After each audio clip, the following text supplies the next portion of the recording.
दोस्तों नमस्कार। जैसा कि हमारे पास आज पार्ट दे रखा है प्रेजेंट कंटिन्यूअस टेंस का double interrogative sentence. Double interrogative sentence वो वाक्य होते हैं जिनके बीच में जो प्रश्नवाचक शब्द जो होते हैं, जैसे हमारे पास क्यों है, क्या है, इस प्रकार के जो शब्द होते हैं वो आए होते हैं। वो जो हमारे वाक्य होते हैं डबल इंट्रोगेटिव के होते हैं।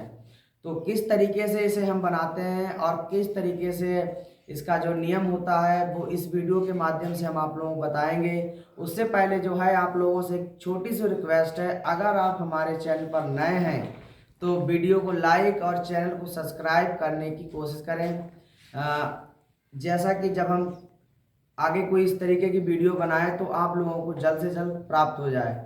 जैसे कि अब हमारे पास बोर्ड पर दे रखा है प्रेजेंट कंटिन्यूअस टेंस का double interrogative sentence. Double interrogative sentence है आज हमारे पास। इसकी पहचान क्या होती है? जैसे इस काल के यदि किसी वाक्य में कोई प्रश्नवाचक शब्द आए तो हिंदी से अंग्रेजी बनाते समय सबसे पहले उसी प्रश्नवाचक शब्द को लाते हैं जो वाक्य के बीच में दिया होता है।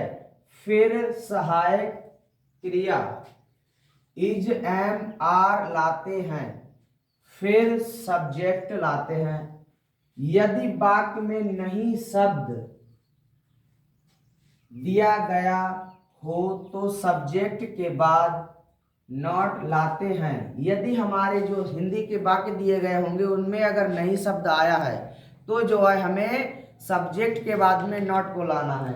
और ध्यान रहे कि अगर जैसे कोई प्रश्नवाचक शब्द आया है वो बीच में ही दिया गया हो, बीच में, ना कि पहले। अगर पहले दिया गया है तो वो जो है हमारा जो हमने पिछली वीडियो से डाली है उसके हिसाब से बनेगा। जैसे अब इसका जो है हमारे पास अंग्रेजी का रूल दे रखा है। ये जो था हमारे पास हिंदी में बताने का नियम। अब हमारे पास अंग्रेजी का इसका एक मेथड रूल है। जैसे हमारे पास दे रखा है QMW, इसका मतलब है क्वेश्चन मार्क वर्ड, यानी कि जो हमारा प्रश्नवाचक शब्द दिया गया होगा उसको लाना है। प्लस इज एम आर, इसमें हमारे पास 3 हेल्पिंग वर्ब होती हैं तो तीनों में से जो है हमें एक को ही लाना होता है। जिस प्रकार का हमारा कर्ता होगा उसी प्रकार की हमें सहायक लानी होगी। प्लस सब्जेक्ट यानी कि कर्ता, plus not, plus MV of first form, plus ING, plus preposition, plus all object, plus ETC, plus प्रश्नवाचक चिन्ह। ये जो है हमारा इसका अंग्रेजी का रूल है। इसको देखकर जो है हम वाक्य को समझाते हैं। जैसे अब हमारे पास इसका एक उदाहरण दे रखा है, राहुल अपना गृह कार्य क्यों नहीं कर रहा है। राहुल अपना गृह कार्य क्यों नहीं कर रहा है। तो अभी हमने हिंदी में बताया था कि इस काल के यदि किसी वाक्य में कोई प्रश्नवाचक शब्द आए, वो भी बीच में दिया गया हो, बीच में, ये देखो हमारे पास बीच में क्यों शब्द दे गया है, तो ये जो है हमारा प्रश्नवाचक शब्द है, ये बीच में आया है तो इसको हम इसी रूल के हिसाब से बनाएंगे। जैसे कि हमें दे रखा है सबसे पहले QMW, यानी कि इस क्वेश्चन मार्क वर्ड सबसे पहले प्रश्नवाचक शब्द को लाना है। तो हमारे पास में प्रश्नवाचक शब्द जो है क्यों दे रखा है, तो क्योंकि स्पेलिंग जो होती है भाई होती है, तो इसको ले आए। फिर उसके बाद में दे रखा है is am are, is am are यानी कि तीनों सहायक क्रियाओं में से हमें एक को लाना है। तो हमारा सब्जेक्ट जो है इसमें राहुल दे रखा है, कर्ता, तो कर्ता हमारा एक वचन का दे रखा है तो एक वचन के साथ में सहायक क्रिया इज का प्रयोग होता है। तो अब हम इज ले आएंगे, ये इज। फिर उसके बाद में हमें दे रखा है सब्जेक्ट यानी कि कर्ता, कर्ता हमारा इसमें जो है राहुल दे रखा है तो राहुल ले आएंगे, राहुल। फिर उसके बाद में हमें दे रखा है नॉट, नॉट हमारे हिंदी वाले वाक्य में जो है नहीं शब्द दिया गया है, ये आया है नहीं शब्द, तो अब हमें सब्जेक्ट के बाद में जो है नॉट को लगा देना है। फिर उसके बाद में हमें दे रखा है एमबी ऑफ फर्स्ट फॉर्म, यानी कि जो हमें निर्देश मिल रहा हो, मुख्य क्रिया, इसमें निर्देश जो है हमें जो है करना, यानी कि जो हमारा गृहकार्य दे रखा है उसको करने की स्पेलिंग जो है लगानी है। गृहकार्य कर रहा है, करना की स्पेलिंग होता है डू, उसमें जो है हमें आईएनजी जोड़नी होती है। ये डू ले आए, फिर उसके बाद में आईएनजी दे रखी है तो ये आईएनजी जोड़ दी। अब ये हो गई हमारी डूइंग।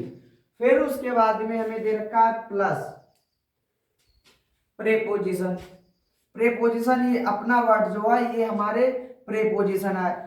और अपना की स्पेलिंग, राहुल एक पुरुष है, पुरुष के साथ में अपना स्पेलिंग जो है ही जाती है, स्त्री के साथ में हराती है, और जो हमारा पुरुष वर्ड दिए गए होते हैं उनके साथ में ही जाती है। तो ये जो हो गई हमारी प्रेपोजिशन हो गई हिज। फिर उसके बाद में हमें दे रखा है ऑल ऑब्जेक्ट यानी कि कर्म। तो राहुल जो है कर्म क्या कर रहा है कि गृह कार्य जो है कर रहा है, तो गृह कार्य की स्पेलिंग होती है होम वर्क। ये जो है हमारा ऑल ऑब्जेक्ट हो जाएगा। प्लस ईटीसी दे रखा है, ईटीसी इसमें है ही नहीं तो हमें इससे कोई मतलब नहीं, छोड़ देते हैं। फिर उसके बाद में हमें दे रखा है प्लस क्वेश्चन मार्क चिन्ह। ये जो है हमारे इंट्रोगेटिव सेंटेंसेस होते हैं, इसमें जो है हमें वाक्य को पूर्ण बना लेने के बाद में अंत में ये जो है क्वेश्चन मार्क चिन्ह का जो प्रयोग करना होता है। तो ये जो था आज हमारा प्रेजेंट कंटिन्यूअस टेंस का डबल इंट्रोगेटिव का मेथड। इसके बाद में हमारा आता है ट्रिपल इंट्रोगेटिव सेंटेंस। वो जो है कल हम आप लोगों को इसी प्रकार से बताएंगे किस तरीके से चेंज किया जाता है। बस आज के लिए इतना ही। याद रहे कि अगर वीडियो देखने वाले अगर आप नए हैं तो हमारे चैनल को सब्सक्राइब करें और शेयर करें।